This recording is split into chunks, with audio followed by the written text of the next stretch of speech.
What is going on, everyone? I'm Sir James from GamerFusion.com, and I'm here to give you my review for Drakengard 3. Now, Drakengard 3 is an actual prequel to the previous Drakengard titles, which this one takes place roughly around 100 years before the events of Drakengard 1.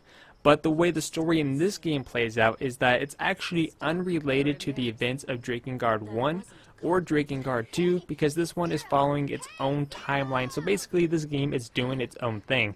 Now, the way the story in this one plays out is that the lands were in ravage and conflict between these different warlords, and at the height of the carnage, 5 mysterious figures known as intoners came down and brought peace to the land, and of course defeated the evil warlords.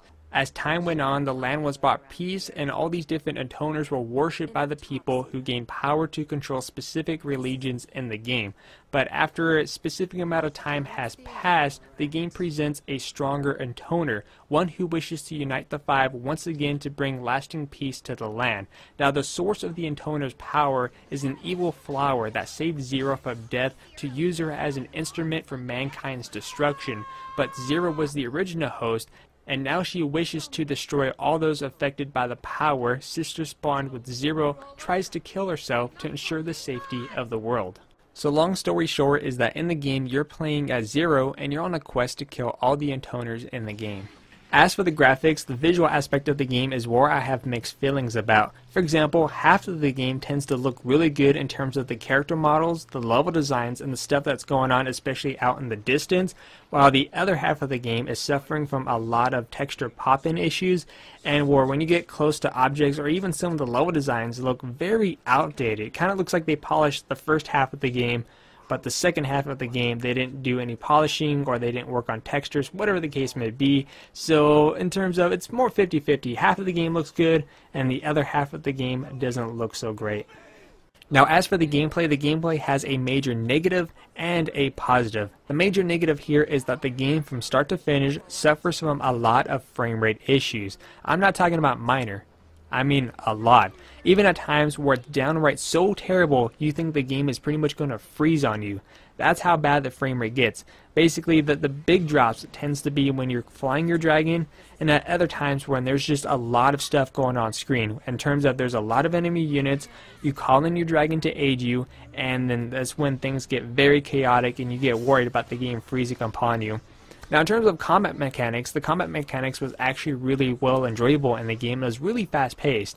Like, the best way I could describe it is if you take Dynasty Warriors, Devil May Cry, smash those two together, there is your gameplay style for Drakengard 3, and I really like that. What's cool is that in the game you're going to get new disciples to follow you along the way, and each disciple actually gives you a weapon which they use that they exceed in to prove their loyalty to you, that they're basically going to follow you to death.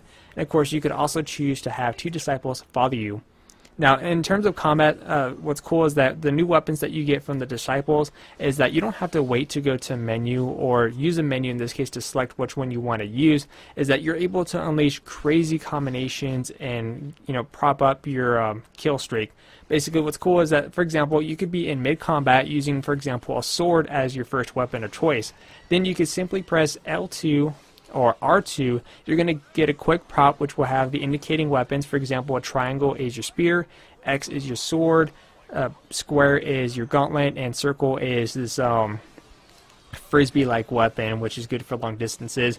And you can unleash devastating combination attacks, which is pretty much well polished. So the combat mechanics in terms of on the ground is very well done, and the combat mechanics when you're actually flying your dragon wasn't too bad as well. I know the game had some issues, especially during the first 2, where the controls of the dragon was a bit awkward or wasn't as good, but this one is pretty much well simple. There's going to be some sections where you're just basically going down a path, kind of like Star Wars scene in terms of the attack of the Death Star, where enemies are going to be coming at you and you basically shoot them all down. There's going to be sections where you're actually going to be pretty much on almost all the boss fights. You're going to be using the dragon during combat. You're able to fly around by simply pressing the X buttons to keep yourself into the air. And his attacks is that he's able to do a barrel roll to basically dodge incoming enemy attacks. He has his fireball, and of course he has his dive attack. There's going to be some sections within the game where you're able to land on the ground, and he has his fireball attack, and of course he also has basically a big old flamethrower which is able to unleash devastating devastating amount of damage to your enemies on the ground. What would have been cool is that if you're on the ground, instead of the fireball mechanic, is to have him, you know, whip his tail or something like that, which would have made a lot more sense and a lot more easier because it's a bit hard to aim at times. But during the flying sections, you are able to lock onto your targets, which is going to be very useful. But overall, that part wasn't too bad. Just when you're controlling Zero during her combat mechanics, that was solid. The dragon part was a bit iffy, but other than that, not too bad. Now, after you complete each stage, you're able to level up, and the more you level up, you get more additional weapons in which you could purchase and items. Of course, in the game, there's also hidden chests, and the hidden chest could contain one of 3 different items. One is a ton of gold, another one is one of the playing cards, for example, bronze, silver, or gold, which is used for upgrading your weapons, or additional weapons. Now, in the game, you could buy additional weapons, which each weapon will have its own personal strength, and you could upgrade those weapons, which require a lot of gold. And after you upgrade to a certain point, it's going to ask you to have a certain requirement. For example, you need to have the bronze card to upgrade your weapon once again, and the currency. There's going to be another time where after that upgrade, it's going to be silver, and then gold, and that's going to be the max that that weapon status can go up to. But overall, just the gameplay is really easy to understand. It's basically a hack and slash title. And another one that I forgot to mention is that you have a blood gauge that happens to fill up every time you kill an enemy unit, and simply by pressing R3 and L3 at the same time, you go into this special activation mode where you're able to unleash devastating blows upon your foes. And basically you're showing no mercy whatsoever. But the gameplay was overall enjoyable, except for the frame rate issue from start to finish the entire game, which tend to kind of distract you quite a bit. Now, when it comes to the sound, the in-game soundtrack is fantastic. It was really enjoyable to listen to. I even found myself at times just staying at the main menu, listening to the music that's currently playing on there, and the music throughout the game was just really enjoyable to listen to.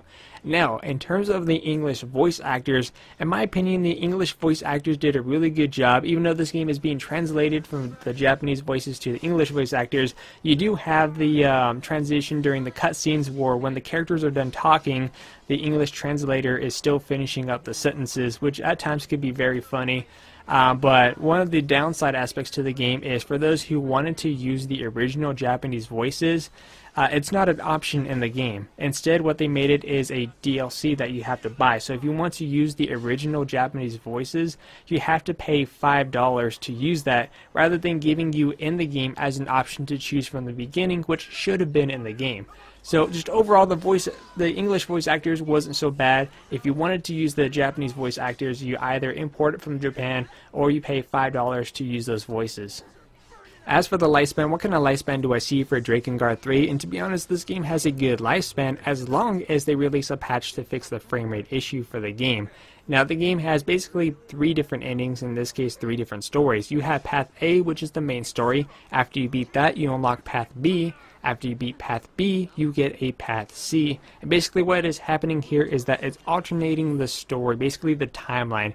For example, let's say the disciples never knew their intoners from Path A. So in Path B, they have their memories wiped, they don't know anything about the intoners or who they served once before, and now you get to see how the story plays out during that. And then Path C, well, I won't mention for spoiler reasons, but it's really cool to check out, and I think it's really cool that they added that, so you're getting your alternate endings for the game, and of course you're also getting your depressing endings for those of you who are familiar with the Drakengard series.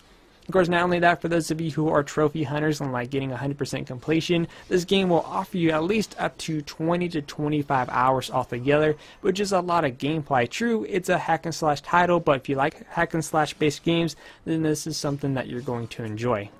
As for the innovative, was there anything new here? Was the stuff that we already seen before? There's not really much of an innovative here because the gameplay is very similar to a couple other titles which I mentioned throughout this review.